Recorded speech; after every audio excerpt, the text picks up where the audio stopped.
Welcome everyone to the Firing the Man podcast. On today's episode, we celebrate episode 100. Today we're going to cover Ken and I's Firing the Man days. That's right, looking back on the days that we fired the man. We're also going to talk about the evolution of the podcast from episode 1 all the way to episode 100 and recap some fun moments that we've had along with some awesome guests. So this is going to be an action-packed episode that you're not going to want to miss. Ken, what's going on, man? David, I cannot believe episode 100, man. This is incredible. Absolutely. You know, it was November 2019 that I can close my eyes and replay it. You said, hey, what do you think about starting a podcast? And my response to you was, hey, I'm in. But we need to do 100 episodes. We'll only do it if we do 100 episodes because, with previous experiences with YouTube, things take time to get off the ground, and it's wild that almost 2 years later, here we are recording episode 100. Absolutely awesome.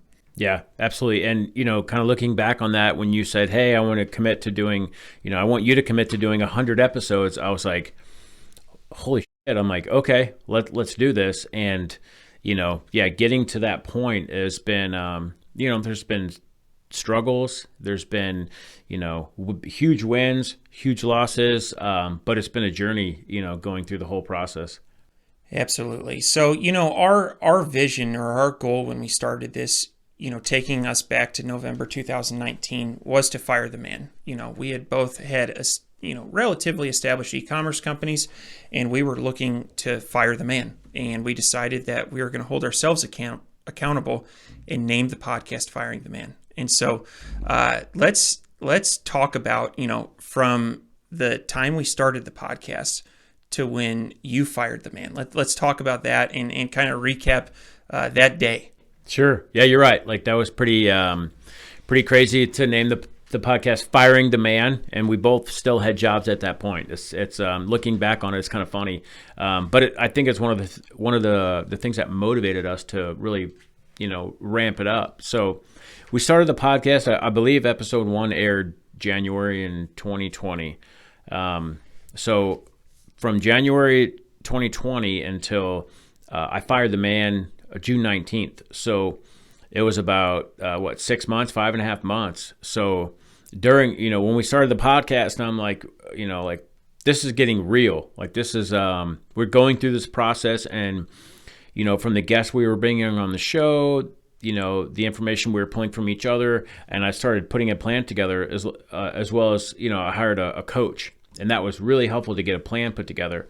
But also, I think whenever, you're on the hook for something, or when you say, you give your word, you're going to do something, you need to follow that up, right? And so for me, I had a really strong why, and so I put that plan together and then executed it on June 19th, So I looked back on my calendar before we did the show prep, and I saw, Ken's last day of working for the man on the calendar. And I was like, that's, really cool to look back on that and kind of see from where it started and how the podcast has helped me, fire the man and then share the journey with everyone else. It's just been incredible.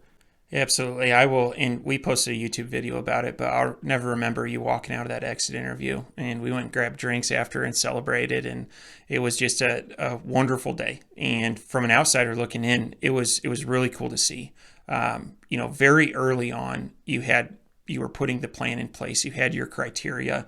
You knew what you were wanting to do, and you went out and executed it inside of 6 or 7 months, and that was awesome. I remember thinking to myself, I felt like I always had a big secret when I was working at the accounting firm. Like I didn't tell anybody about my e-commerce company, and no one, not a soul, even my close friends at work. It to me had nothing to do with what I was doing during the day at the accounting firm, so I didn't mention it. And then you added on this podcast with kind of an abrasive title, right? Firing the Man. Right. And I was working for the man, and I felt like I had almost even a bigger secret. And so, we named the podcast, we were releasing episodes, but it really got real when you quit. It was like, oh, Ken's serious about this, and he just did it. And now it's time for me to step up to the plate.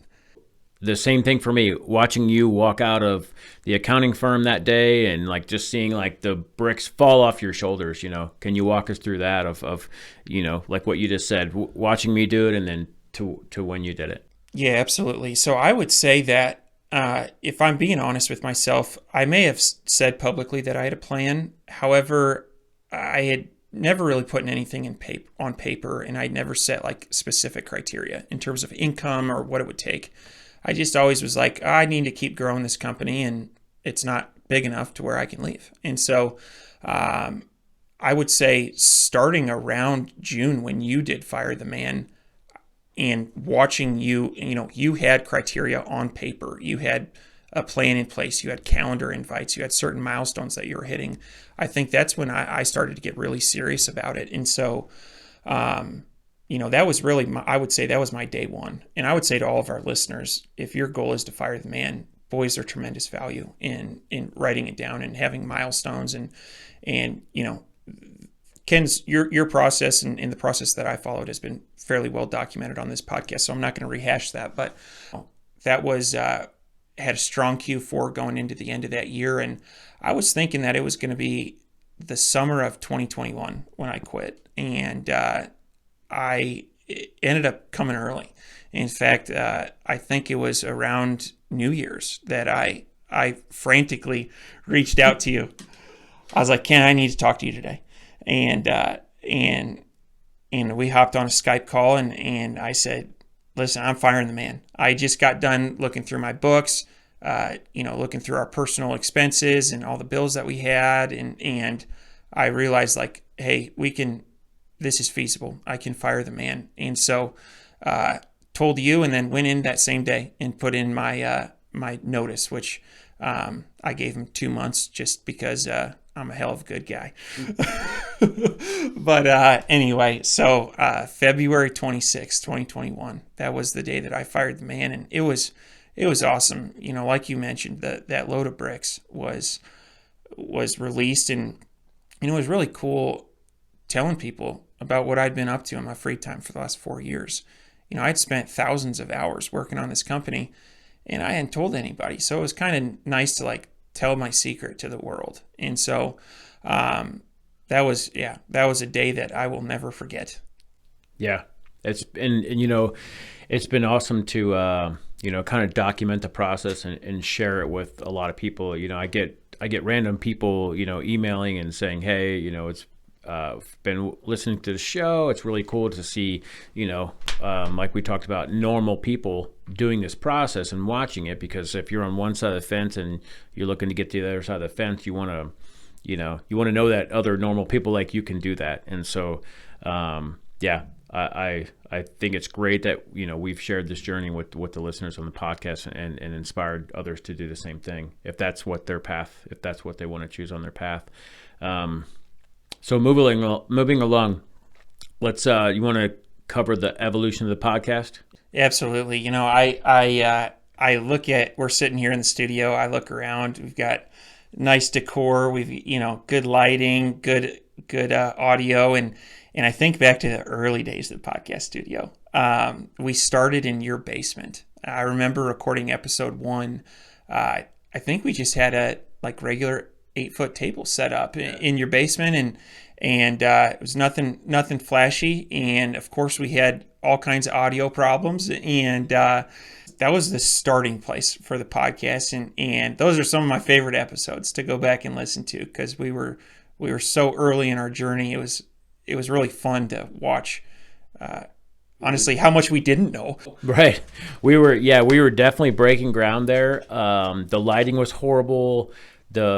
Like my basement is just like a standard, it's wide open space, probably 20 by 20 or something. And so, the audio was horrible. The space was horrible. Lighting was horrible. But we just made it happen, and we just kept learning. And one shout out to Pat Flynn's Power Up Podcasting course. That's the course that David and I took to learn, basically, the basics of podcasting and how to get everything set up. And so, I think, I don't know, was it episode 4 or 5? We decided, we're going to move the podcast studio and set up a dedicated space. And so how was that? Yeah, so then we switched from Kent's basement to my basement, and I had a little like exercise room that really wasn't being used, and it was the perfect spot for a podcast. And so we had originally went to the Habitat for Humanity restore and bought a table, and we've just been slowly adding decor as we go. You know, we added books, we added the leg lamp, we added this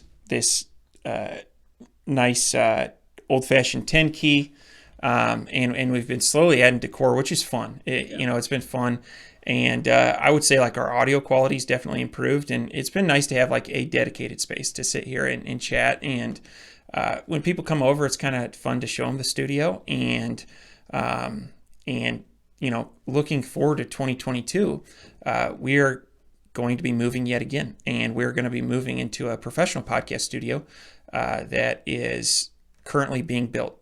We just have met with the architect and are going to be getting that off the ground hopefully in the next month or two, and that's going to be great. And you know, again, we're going to continue to add decor and focus on really good audio quality and just continuously stepping up our game. So really looking forward to that. Yeah, that's it's super exciting. Yeah, to level up the game yet again and just continue through the evolution. So let's get to some of the meat and potatoes. Some of the outstanding guests we had on, between in the first 100 episodes.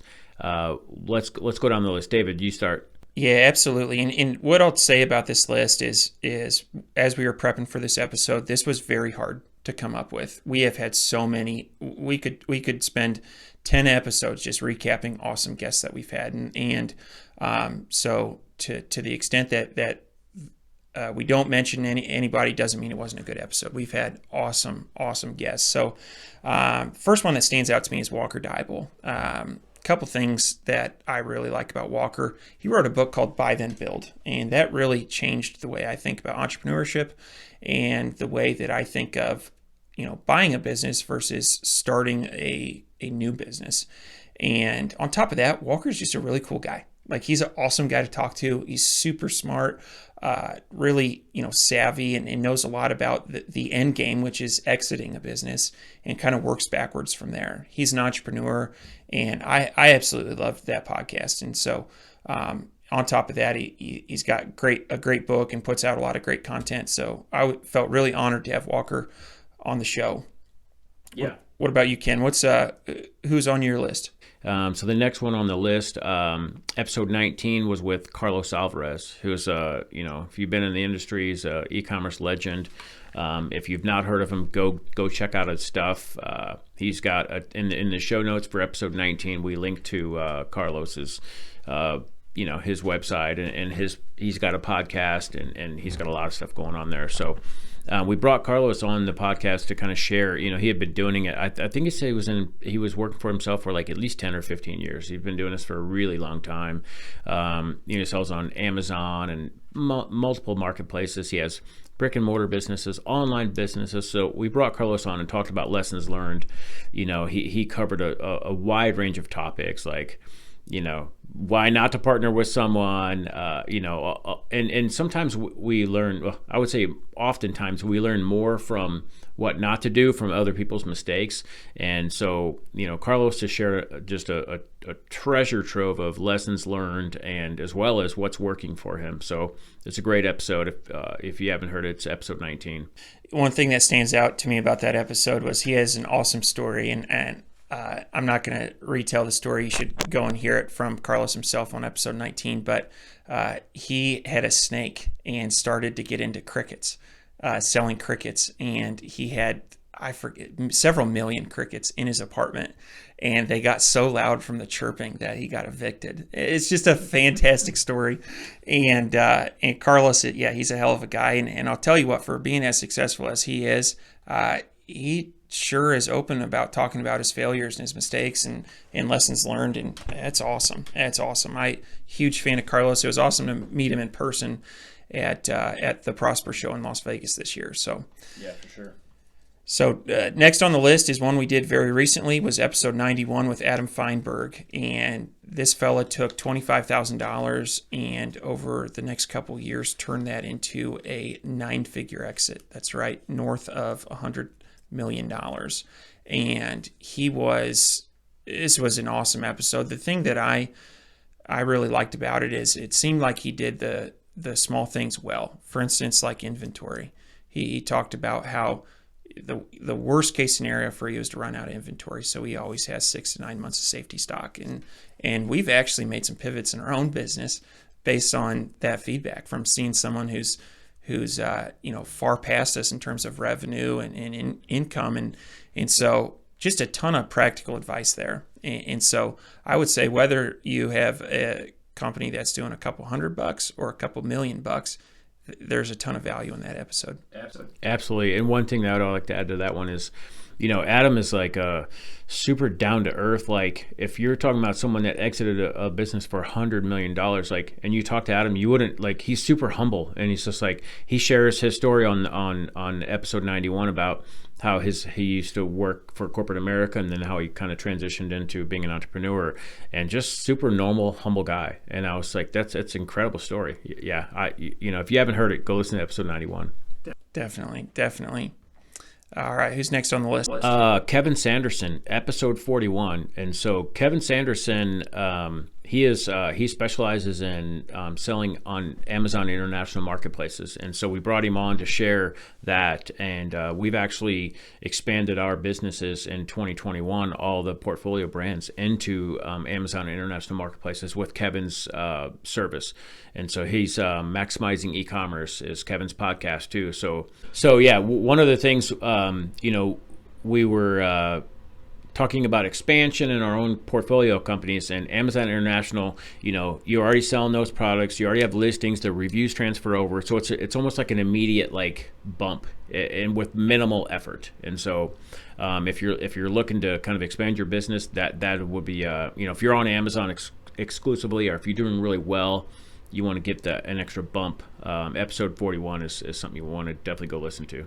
Absolutely, and we've been, and this is, we've stated this, we work with Kevin, and he is, as we've expanded into these international marketplaces, there have been some hula hoops that we've had to jump through, and he's been awesome with helping us get signed up with VAT taxes and all kinds of stuff that I didn't even know existed, and so it's nice to have essentially a guide from someone who's already done it before. And so if you're thinking about selling international, check out episode 41. And I would imagine towards the end of that podcast, you're going to decide that you want to sell international, because there's just the world is bigger than North America, and Amazon is bigger than North America. So you might as well go and capitalize on those other marketplaces. Absolutely. What's the next one, David? Francois Jeffries. This fella is from Noviland, and in terms of logistics, he is an absolute expert. And so he has his finger on the pulse of, global, for instance, like the global shipping container shortage and shipping prices. And, in this world, shipping is so important. And so, knowing what to expect in terms of lead times and everything else is tremendously helpful. And so unless you are making your own product and shipping it yourself, you use someone in the shipping industry, and so it was just a wonderful episode. Just one thing to add on to that. So Francois was he was a great guest, and David, you mentioned to Francois on that episode, like, hey, you're kind of like a natural like radio voice, and you're so like just fluent with podcasting and everything, and so you recommended to Francois to start his own podcast, and he did, and it's called Link Up Leaders. And so him and his podcasting partner, so we have both been on their show too, so it's kind of funny, but it's a great podcast, and he delivers a ton of value. Sourcing, logistics, everything is covered on that podcast. And so yeah, if you looking for another podcast, Link Up Leaders. Absolutely. The next episode that stands out to me was episode 65 with Miro Posavec, and we talked about Walmart, However, this guy is just an absolute character. I think he made a cocktail at 10 in the morning before we recorded our podcast, and he was just a hoot, high energy guy, really, really fun to talk to. And so, that if you're thinking about getting into Walmart, great episode. Also, if you just want to hear someone who's like pretty entertaining and jazzed up about e-commerce, that's a great episode to check out. Yeah, Miro. Just one thing to add on that. I believe we taped that episode. It was kind of early in the morning, probably 9 o'clock. I got a text or Skype from Miro. It said, "Hey, you guys, I'm ready. If you guys are ready." He said, "I'm mostly sober." And I looked at that text and I'm like, holy shit, this guy's awesome. And so, yeah, we jumped on the podcast taping with Miro, and yeah, he is just a great character. A wealth of knowledge. He's been selling on Walmart, lots of other platforms for a long time, but we covered Walmart on episode 65. So you want to go hear a fun podcast, that's one.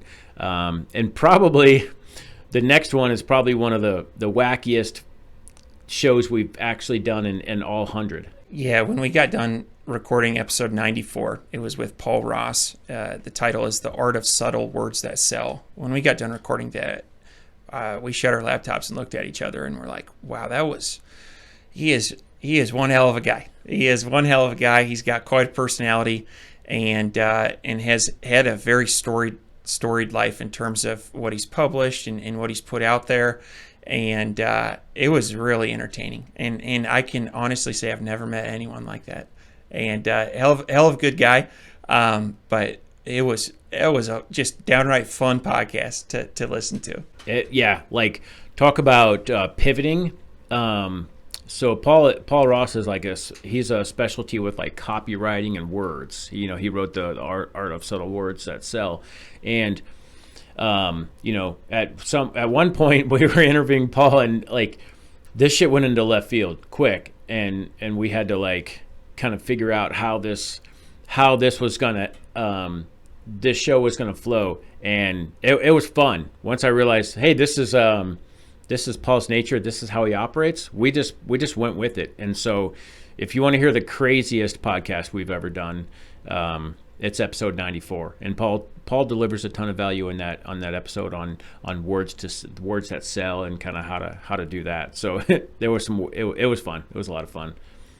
Absolutely. So it was a tough making that list of our 7 favorite episodes. However, those are, if you're new to the podcast, those are our 7 you absolutely should check out. So moving on with kind of the evolution of this podcast, early on we were doing everything ourselves, right? We were, I learned how to do audio editing. We were doing the YouTube videos. Ken, I remember you were listening to the episodes and doing the transcriptions. I mean, it was, we really were, it was quite a commitment early on in terms of all the moving parts and what it took to put out a good product. What are some of your memories from those early days? Yeah, absolutely. We just kind of figured it out as we went along, and like you said, you were doing the sound and the video editing, and I was doing the website and the transcriptions, and we slowly got it dialed in and slowly built a team to where we have now today. We have a team that helps us with all of that. But it was a slow grind to where we are today, being able to produce a high quality podcast. Absolutely. One thing that when I go back and listen to some of the earlier episodes and I listen to the sound quality, it almost makes me cringe because I know I was the one that edited those episodes, and but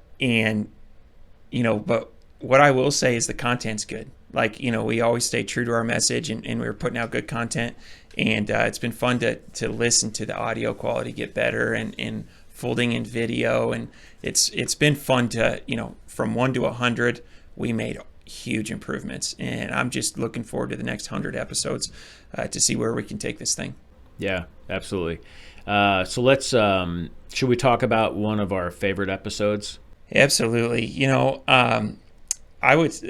This is episode 4, and the title is How to Be More Efficient and Productive with Your Time. And to kind of set the scene, I've been a longtime Joe Rogan fan. And one thing that he does is he often drinks while he's recording, and sometimes he'll smoke. However, he just continues to carry on the conversation like normal. You can't even tell that he's impaired. And when I thought about starting a podcast, I, for some reason, just thought alcohol is a part of this, right? And so episode 4, I showed up with a bottle of scotch, and we went down into your basement, and I'll be honest, we just got drunk. I mean, we got drunk, and we pulled out a couple of like our funny sound bites. But if you want to hear the full episode, go ahead and check out episode 4. But anyway, Ken, what was some of your memories from that? Yeah, I agree. So I think it was a little bit of what you said. You're a Joe Rogan fan, having some a drink or whatever. I also think more so it's like when you do something new, you're kind of nervous and kind of like we were trying to figure out like, hey, how do we do this podcasting thing? And so having a drink, it always kind of like relax you and kind of get you into the flow of everything. And so on episode 4, we were really in the flow of things. And so if you want to hear some funny sound bites, it was good. We produced it and had a great time. And then we kind of realized, hey, that might not be for us. So let us know. Shoot us an email or a voice message on our website on Contact Us page, and let us know if you've heard episode 4, what you thought, and if you want to see more of those. If we need to break out the bottle of scotch again, we might have to do that. It was fun. It was a fun one to record, and we were talking about like just kind of like life hacks and how to set aside time to work on an e-commerce company. So it was on topic. However, we weren't really diving deep on any like specific e-commerce topic that I would assume would have traffic. However, when we go back and look at our numbers in terms of episode downloads, that is number 1. And awesome. And it's you can if you towards the end of the episode, man, we're slurring our words and that was a result of drinking hard alcohol at 3 p.m. And recording a podcast, and it was fun. It was a fun episode to record. And so Ken, one like unforeseen consequence of this podcast has been the amount of learning that has happened. And we were making a list of some of the highest impact things that we've learned from doing this. And so what would be one thing that stands out to you? Yeah, absolutely. When we were doing prep for the show, we thought, how are we going to give back maximum value to the listeners? And so we thought, okay, well, let's make a list of our top things that we learned, so we can just relay those directly to you, to the listeners. So the first thing that's on the list is, and these are in no specific order. They're just we just jotted them down. Buy Then Build. That book really, and that's the book that Walker Dibble wrote. It really opened, I think, both of our eyes on buying a business that's already functioning and operating and putting out cash flow and how to do that now versus like, thinking you can't do that. And also really has it shows, why to buy versus build and the pros and cons of those. So if you've not read that book, I would highly recommend reading that book. What are your thoughts, David? Yeah, absolutely. It is something that I think should be required in every business school. And if you're in this space and you're thinking about starting your own company, I would definitely read it. It's been a very high impact book. On the topic of books, I'd say the next one is Miracle Morning. And this is something that it's written by Hal Elrod. And we read it almost simultaneously. And I would say that this has been, in terms of, I can speak personally, getting me to my end goal, which was firing the man. Had I not got my mornings dialed in, I could have never done it. You figure you sleep 8 hours a night, busy day at work. Once you fold in a commute, you've got, say 10 hours. But then there's, 6 hours that are unaccounted for. And that's where, if you're building a business while you're working for the man, you have to get scrappy. And that book was awesome. I would say also from just like a happiness and like living a full and deep life, like it was great too. Like, I think I recommend this book to literally everyone. It's the number one most recommended book that I have. What are your thoughts? Yeah, same. I totally agree. Miracle Morning was a massive impact, and it made a massive impact in my life, not only my business but my personal life too, because it allowed me to get a lot of things done. It prioritized reading, all kinds of stuff. So if you've not read that book, go grab that book. That's huge. Next one on the list. Everybody we interview on the show, we ask them, a series of questions called the Fire Round. And one of the things that we've kind of logged out is a common thing on the entrepreneurs that we have on is grind. And one of those is I think the point of that is that don't give up, and success is only attributed to a lot of hard work. And you just have to go through the motions, and there's no magic pill. There's no funnel. There's no hacking into success. It's hard work and grinding, and there's no magic pill. So do the work, put in the work. You will be successful. Yeah, I would say out of all the successful entrepreneurs that we've interviewed, there has not been a single person that has accomplished their goals under a year. Usually it's several years of compounding effort, really. And some of them, it's not measured in years, it's decades. Yeah. And so that's something that, as we own and operate our own businesses, as we, hit roadblocks and struggles and feel like we're constantly putting out fires, it's nice to know that, hey, that's kind of the norm. Like, business is hard. Business is hard. If it was easy, everyone would do it, right? And so, it's been cool talking to other entrepreneurs and just confirming that there is no magic pill, and that the key to success is that hard work and persistence. So, next one on the list is surrounding yourself with like-minded people, and this is something that that's kind of the starting spot for how you and I got together. Was we both had a common interest, and so we started chatting. And I would say that a lot of the entrepreneurs we talk to, they often reference their tribe, their group of people, their people that have mentored them or motivated them or inspired them. And I'm not sure if we've talked to anyone who's done it all on their own, just by reading books and watching YouTube videos. Like it usually, like, the people part of the business is really important. So.